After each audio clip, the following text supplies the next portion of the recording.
이제 1차 시술을 받았는데 첫 번째 사진 같은 현상이 보인다 라고 하면은 바로 이거는 나중에 문제가 된다라는 거. 네, 반갑습니다. 프로스칼프 대표원장 마스터 로이입니다.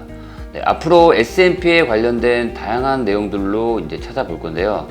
오늘은 그 첫 번째 시간으로 S&P 실패 사례, 잘못된 사례로 한번 내용을 정리해서 설명을 드려볼까 합니다. 자, 먼저 첫 번째로 첫 번째 사진을 보시게 되시면은, 자, 우리가 흔히 S&P를 하는 사람들이라든지 뭐 받는 분들이 알고 계시지만 흔히 우리가 도트, 점을 찍는다고 하죠. 그래서 첫 번째 사진 같은 경우에는 딱 봐도 뭐 도트를 찍어놨구나, 점을 찍어놨구나 라고 보이는데, 누가 봐도 저거는 실패, 누가 봐도 저건 망친 두피 문신인데 라는 생각이 드실 거예요.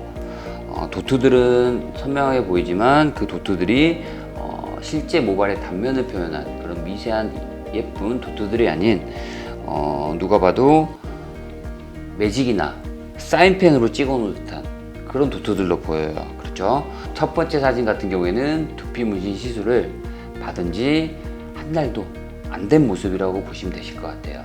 자, 그리고 두 번째 사진을 보시게 되시면은, 두 번째 사진 같은 경우에는 첫 번째 사진과는 다르게 뭔가 탁 하면서 뭔가 그려놓은 듯한 그런 모습으로 보이죠. 자, 두 번째 사진 같은 경우에는 두피 문신을 받은 지 3년 이상 되신 분이라고 보시면 되세요.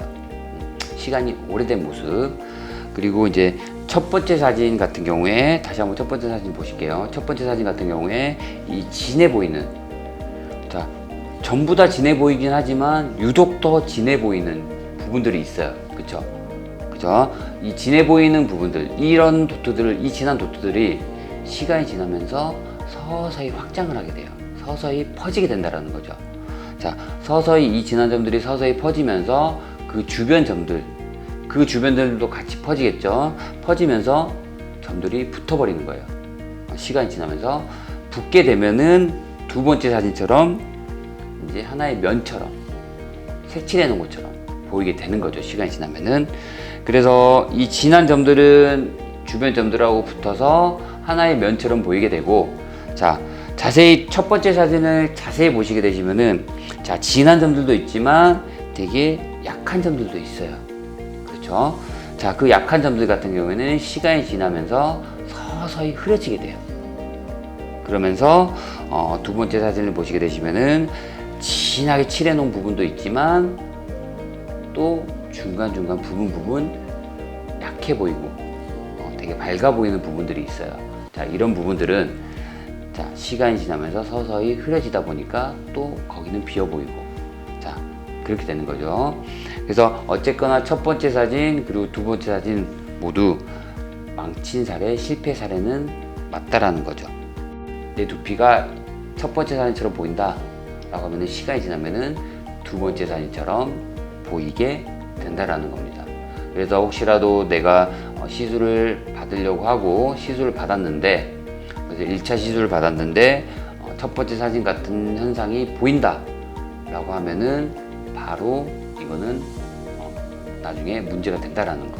자, 두 번째 사진 같은 경우에는 이렇게 나왔을 때는 나중에 내가 이렇게 내 머리가 이렇게 돼 있다, 뭔가 색칠한 것처럼 허렇게 얼룩이져 있다 라고 하면은, 이거는 이제 대체할 수 있는 방법은 피부과나 우리 병원 같은 데를 찾아가서 레이저로 제거를 하는 방법밖에 없다고 보시면 되세요.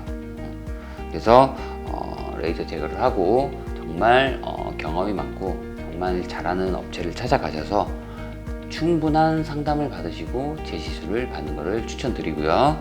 그리고 이제 S&P 시술을 하고 계시는 분들 같은 경우에는 개개인마다 피부 타입도 틀리지만 피부층에 피부 두께도 다 달라요.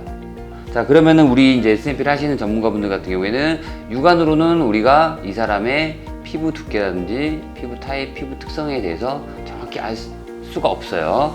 그렇겠죠? 그러면은, 자, 어떻게 하면은 이 사람에 맞는 적당한 깊이에 적당한 압에 적당한 색소 주입이 좋겠느냐? 자, 그건 알 수 있는 방법은 찔러 봐야겠죠. 그게 가장 알 수 있는 것 중에 가장 첫 번째인데, 자, 먼저 첫 번째로 점을 한두 개, 두세 개, 많게는 네다섯 개까지 찍어보고, 이 사람한테, 이분한테 이런 피부에 이 정도 깊이에 이 정도 압에 이 정도 점을 찍었을 때가 가장 알맞겠구나 라는 거를 판단할 줄 아는 눈이 있어야 돼요. 점을 한 개, 두 개, 세 개 찍어보고, 이 점이 정말 나중에 시간이 지나도 이쁘게 유지가 잘 되고 자연스럽게 유지가 되겠구나 라는 거를 판단할 줄 아는 눈을 가져야 된다는 거예요. 자, 그러려면은 정말 다양한 피부들, 여러 타입의 피부들을 많이 경험을 해보고, 그리고 내가 작업을 한 결과에 있어서 시간이 지났을 때 어떻게 유지가 되는지를 매번 관찰을 해야 돼요. 그래야지 SMP를 시술하는 분들도 내가 찍는 이 도트, 이 점들에 대한 자신감이 생기게 되고 확신이 생기게 된다는 거죠. 그러면은 나중에 고객이 왔을 때 조금 더 완벽한 결과, 그리고 시간이 지났을 때도 자연스럽게 유지되는 결과물을 만들어낼 수 있다고 보시면 되십니다. 오늘 두피 문신에 관련한 내용은 SMP 실패 사례에 대한 내용으로 안내를 드렸고요. 그리고 앞으로 이제 저희 프로스칼프 구독, 좋아요 눌러주시면은 오늘 같은 내용뿐만 아니라 더 다양한, 우리가 흔히 인터넷이라든지 SNS 그리고 유튜브에서 흔히 찾아볼 수 있는 내용이 아닌 정말 유익하고 사람들이 많이들 궁금해하고 이런 컨텐츠들을 제가 준비를 해서 앞으로 찾아뵐 거고, 그리고 저희 영상에 궁금하신 점들을 댓글로 달아주시면은 제가 그 내용들을 취합해서 또 영상으로 한번 제작을 해서 찾아뵙도록 하겠습니다. 오늘 내용은 여기까지고요. 자, 시청해 주셔서 감사합니다.